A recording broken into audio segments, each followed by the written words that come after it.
दूसरे test match का तीसरा दिन भारत के लिए बहुत ही ज़्यादा शानदार रहा, क्योंकि भारत ने सबसे पहले 396 रन बनाए थे। उसके जवाब में इंग्लैंड ने 253 रन बना दिए थे। लेकिन उसी के बाद शुरुआत हुई भारत की 28 रनों से, जहां पे सबसे पहला विकेट हमें रोहित शर्मा के रूप में छठे ओवर में ही देखने को मिल गया, जब जेम्स एंडरसन की एक गेंद पर रोहित शर्मा डायरेक्ट बोल्ड हो गए और सिर्फ 13 रनों की पारी खेलकर उन्हें पवेलियन की तरफ लौटना पड़ा। ये झटका भारत के लिए काफी नहीं था, क्योंकि इसी के बाद में 8वें ओवर की तीसरी गेंद पर जेम्स एंडरसन ने यशस्वी जायसवाल का विकेट लिया, जहां पर पीछे खड़े जो रूट ने उनका कैच काफी आसानी से पकड़ लिया। उन्हें स्लिप में इसीलिए खड़ा किया गया था ताकि बॉल यहां पर बैट के इनसाइड एज पर लगते ही डायरेक्ट उनके पास में पहुंच जाए। कप्तान बेन स्टोक्स ने उन्हें यहां पर इसीलिए खड़ा किया था ताकि हल्का सा बाहरी एज लगते ही वो स्लिप में खड़े होकर कैच पकड़ ले। और बता दूं, यशस्वी जायसवाल ने सिर्फ 17 रनों की अपनी पारी खेली, जहां पर पिछले मैच में उन्होंने डबल सेंचुरी लगाई थी, लेकिन आज के दिन वो नहीं चल पाए।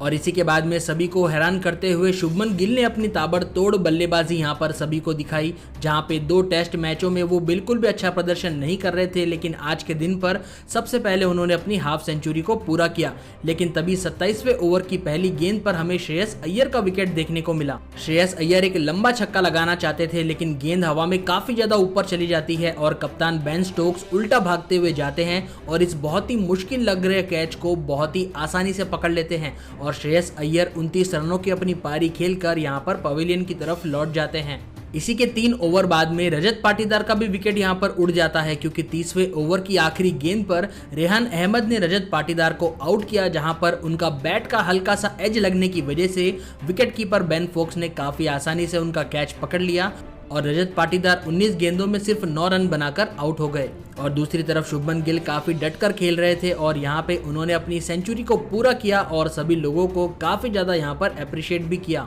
लेकिन 55वें ओवर की आखिरी गेंद पर शुभमन गिल का भी विकेट गिर गया, जब शोएब बशीर की गेंद पर शुभमन गिल जो है यहाँ पर कैच आउट हो गए थे और एम्पायर के नॉट आउट देने पर इंग्लैंड की तरफ से तुरंत ही DRS की मांग की गई, जिसके बाद में अल्ट्रा एज को चेक कर जाने पर पता चला कि विकेट कीपर बेन फोक्स ने बिल्कुल सही कैच पकड़ा और शुभमन गिल 104 रनों की अपनी धमाकेदार पारी खेलकर पवेलियन की तरफ लौट जाते हैं। इसके बाद में 59th ओवर के अंदर अक्षर पटेल का भी विकेट गिर गया, जहां पर टॉम हार्टली ने उन्हें LBW आउट कर दिया और तुरंत ही यहां पर इंग्लैंड ने अपने दूसरे रिव्यू की मांग करी और थर्ड एम्पायर के पास में जाने पर साफ दिखता है कि जो बॉल ट्रैकिंग है उससे पता चल जाता है कि अक्षर पटेल साफ तौर पर आउट हो चुके हैं और अक्षर पटेल ने एक महत्वपूर्ण पारी खेलते हुए 45 रन भारत के लिए बना दिए। और इसी के बाद में भारत के लगातार विकेट्स गिरने शुरू हो गए थे, क्योंकि 64वें ओवर की चौथी गेंद पर श्रीकर भरत आउट हो जाते हैं, जहां पर रेहान अहमद की गेंद पर एक लंबा छक्का लगाने के चक्कर में वो कैच आउट हो जाते हैं और यहां पर बेन स्टोक्स ने उनका कैच पकड़ा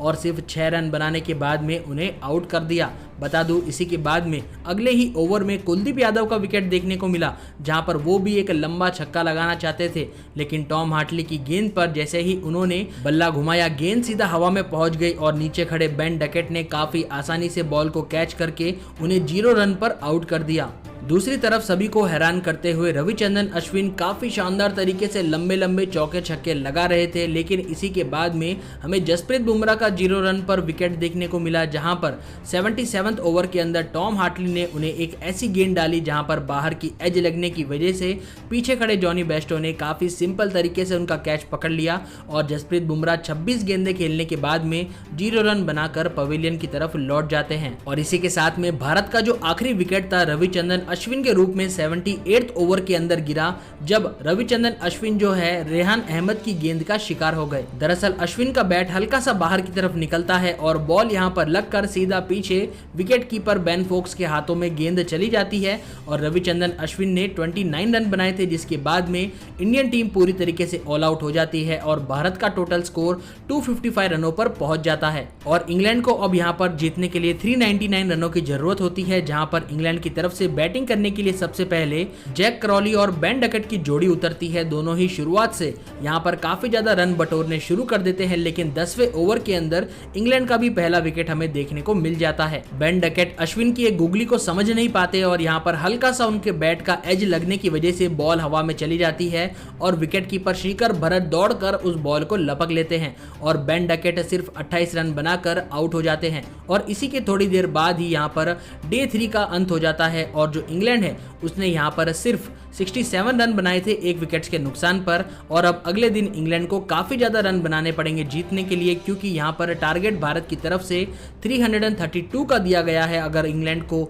यहाँ पर दूसरा टेस्ट मैच जीतना है तो 332 रन यहाँ पर अगले दिन बनाने पड़ेंगे। डे 3 के अगर विकेट्स की बात की जाए तो सबसे ज्यादा विकेट्स यहाँ पर टॉम हार्टली ने लिए इंग्लैंड की तरफ से, जहां पर उन्होंने 4 विकेट लिए। रेहान अहमद की तरफ से 3 विकेट देखने को मिले। जेम्स एंडरसन ने 2 विकेट लिए और शोएब बशीर ने 1 विकेट लिया। तो दोस्तों ये था इंडिया वर्सेस इंग्लैंड का सेकंड टेस्ट का डे 3 का फुल हाइलाइट्स। आपको कैसा लगा कमेंट सेक्शन में लिखकर जरूर बताइएगा।